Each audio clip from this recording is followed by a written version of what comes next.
మన చుట్టూ ఎన్నో ఆసక్తికరమైన నిజాలు ఉన్నాయి. ఉదాహరణకు, మన మేధస్సు రోజుకు సగటున 60,000 ఆలోచనలు చేస్తుంది. అద్భుతం కదా!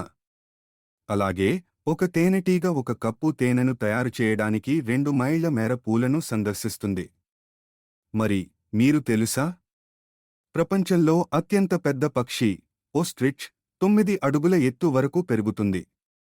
ఈ నిజాలు మనం తెలుసుకోవడం ద్వారా ప్రపంచం ఎంత విస్తృతంగా ఉన్నదో అర్థం చేసుకోవచ్చు.